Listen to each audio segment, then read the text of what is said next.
Praise the Lord. सबको जय मसीह की एक और बार स्पिरिचुअल मॉर्सल्स में मैं आपको स्वागत करना चाहती हूँ।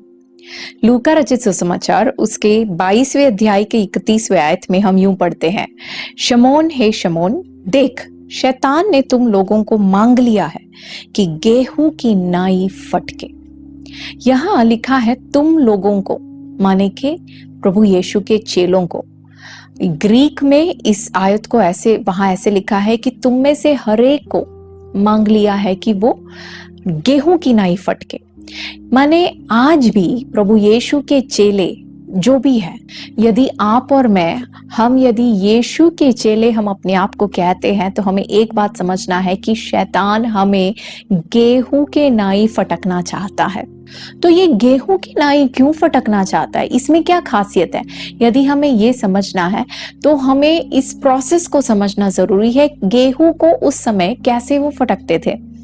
माने आज के जमाने में हम जो वैज्ञानिक तौर पे जो हथियार यूज करते हैं अनाज को फटकने के लिए, इस तरह के हथियार उस समय नहीं थे। वहां पे उस समय गेहूं को फटकने के 3 स्टेज थे, 3 स्टेप में वो इस काम को करते थे। सबसे पहले वो दावने के लिए एक भूमि तैयार करते थे, और ये हुआ करता था अक्सर किसी चट्टान के ऊपर। यदि चट्टान वहां पे नहीं था उनके पास, तो भूमि को वो मार के दबा दबा के एक सख्त भूमि बनाते थे, जो बिल्कुल फ्लैट हुआ करता था, सीधा और सख्त। और उसके ऊपर कटनी के बाद जो गेहूं लाते हैं, गेहूं को इसके ऊपर वो बिछा के डाल देते थे। और फिर 3 तरीके से इस गेहूं को जो है वो दावते थे।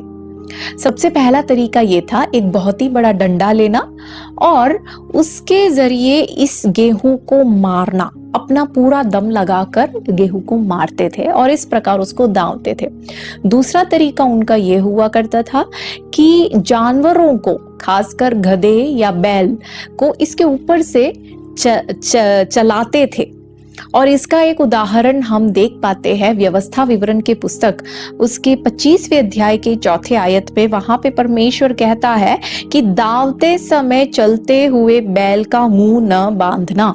माने कि उस टाइम पे वो बैल, गधा, इस प्रकार के अलग अलग जानवरों को दावने के लिए इस्तेमाल करते थे। एक तीसरा तरीका था दावने की वस्तु इस्तेमाल करना या दावने का हथियार। जो दावने का हथियार है वो एक लकड़ी का पटरा हुआ करता था, जिसके नीचे के भाग में दांत के नाई धार वाली वस्तुएं लगी होती थी, और इस पटरी के ऊपर कोई व्यक्ति बैठता था या खड़े रहता था और इस पटरी को इस गेहूं के ऊपर रखकर जानवर से इसको खिंचवाते थे। और इस वक्त क्या था, ये जो होता है कि ये जो धार वाली चीजों के वजह से वो गेहूं साफ हो जाता था, और इस तरह से दावने का काम होता है। तो इन बातों को हम, ये दावने की जो वस्तु है, इसको हम पुराने नियम में देखते हैं दूसरे शमूएल के पुस्तक 24वें अध्याय के 22वें आयत में, और पहले इतिहास के पुस्तक 21वें अध्याय के 23वें आयत में हम देखते हैं कि दावने की वस्तु को इस्तेमाल करते हुए दाऊद क्या करता है, बलि चढ़ाता है वहां पे। और यशायाह नबी के पुस्तक 41वें अध्याय के 15वें आयत में हम यूं पढ़ते हैं, देख मैंने तुझे छुरी वाले दावने का एक नया और चौखा यंत्र ठहराया है। तो इससे हम समझ सकते हैं कि इस प्रकार के दावने के यंत्र भी वहां वो लोग इस्तेमाल करते थे। जब दावने का काम हो जाता था तब क्या करते थे, फिर वो गेहूं को ऊपर की ओर फेंकते थे। जब वो तेजी से जब ऊपर फेंकते हैं तो हवा के जरिए जो गेहूं का बाहर का छिलका उड़ जाता था, गेहूं नीचे जो कनक है वो भूमि पर गिरता था। इस प्रकार गेहूं को फटकने का काम हुआ करता था। इतना लंबा प्रोसेस शैतान ऐसे करना चाहता है, किसको लेके? प्रभु यीशु के चेलों को लेके। भाई और बहनों, जब शैतान फटकता है ना, तो वो कभी प्रेम से नहीं करता। वो जब सख्त भूमि पर जब गेहूं को डालते हैं, जब वैसा अनुभव हमारे जीवन में होता है, मारने का, डंडा लेके मारने का, या जानवर को ऊपर से चलाने का, या ये धार वाली चीजों को हमारे ऊपर रखकर चलाने की, इस तरह की जो अनुभव हमारे जीवन में कहीं बार आते हैं ना, हमें समझना है शैतान कभी प्यार से नहीं करता, परमेश्वर प्यार से करता है। कहीं बार ताकि हम शुद्ध हो जाए, लेकिन शैतान हमें नाश करने की इच्छा उसके अंदर है और इसी कारण से वो करता है। लेकिन हमारे लिए खुशखबरी ये है कि उसे छूने से पहले जाके परमिशन लेना पड़ता है। यहाँ पे वो प्रभु यीशु के पास आके मांगता है कि मुझे दे दो, मैं छू लूं उनको। और जब तक परमेश्वर उसको परमिशन नहीं देता, जब तक यीशु शैतान को परमिशन नहीं देता, शैतान हमें छू नहीं सकता। भाइयों और बहनों, आज आपके जीवन में चाहे कोई भी प्रतिकूल अवस्था क्यों ना हो, आप इस बात को समझ लीजिए, यदि हमारा परमेश्वर उसको परमिशन नहीं देता तो वो हमें छू नहीं सकता। और उसके बाद यीशु आगे कहते हैं उसके 22 के 32 में, परंतु मैंने तेरे लिए विनती की कि तेरा विश्वास जाता न रहे। देखिए कितना सौभाग्य की बात है। कई बार हमें लगता है कि प्रभु, जब मैं इतने दुख में से होकर गुजर रही हूँ, मेरे लिए प्रार्थना करने के लिए कोई नहीं है क्या? मैं अकेली हूँ।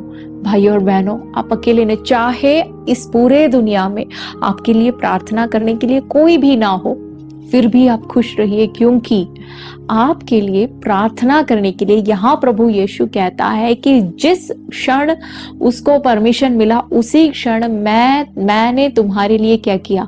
प्रार्थना किया। जब पिता का इकलौता पुत्र हमारे लिए प्रार्थना करता है तो इससे बड़ा हमें क्या चाहिए? हे भाइयों और बहनों, पर प्रभु यीशु हमारे लिए प्रार्थना करता है और आगे वो कहता है कि तेरा विश्वास जाता न रहे, और जब तू फिरे तो अपने भाइयों को स्थिर करना। यहाँ यीशु कहते हैं कि मेरा बेटा, मेरी बेटी, क्योंकि मैं तेरे लिए प्रार्थना कर रहा हूं, तेरी ये जो प्रतिकूल अवस्था है, ये जो परेशानी है, ये हमेशा के लिए नहीं रहेगी, ये चला जाएगा। तू यहाँ से फिरेगा, तो यहाँ से फिर कर लौट कर एक नया इंसान होकर बाहर निकलेगा। जब तू फिर कर जब निकलेगा तब तू औरों को स्थिर करना, क्योंकि हमारा यीशु हमारे लिए प्रार्थना करता है। सबसे पहले भाइयों और बहनों, हमें ये समझना है कि शैतान हमें छू नहीं सकता। यदि उसे छूना है, उसे पहले परमिशन लेना होगा, और चाहे उसको परमिशन मिले, चाहे वो छूने की परमिशन मिले, जैसे उसको परमिशन मिलती है उसी घड़ी हमारे लिए कौन प्रार्थना करने लगता है? परमेश्वर का इकलौता पुत्र हमारा प्रभु यीशु हमारे लिए प्रार्थना करता है। और क्योंकि वो हमारे लिए प्रार्थना करता है, हमारी ये परेशानी, हमारी ये प्रतिकूल अवस्था जिससे भी होकर आप आज गुजर रहे हो, वो हमेशा के लिए नहीं है। इससे आप फिर कर बाहर निकलोगे। आप एक नए व्यक्ति होकर, एक बलवंत इंसान होकर, बलवंत महिला होकर आप इसमें से बाहर निकलोगे। और जब आप ऐसे निकलोगे, प्रभु यीशु कहते हैं औरों को स्थिर करना, औरों को बलवंत करना, क्योंकि उस वक्त मैं तुझे तेरे हाथों में लेके इस्तेमाल करूंगा। भाइयों और बहनों, आने वाले दिनों में चाहे आपकी परिस्थिति कुछ भी क्यों ना हो, परमेश्वर के हाथों में एक बहुत ही बहुमूल्य यंत्र के समान प्रभु आपको इस्तेमाल करे, औरों को बलवंत करने में परमेश्वर आपको हाथों में लेके इस्तेमाल करे। प्रभु आप सबको आशीष दे। God bless you.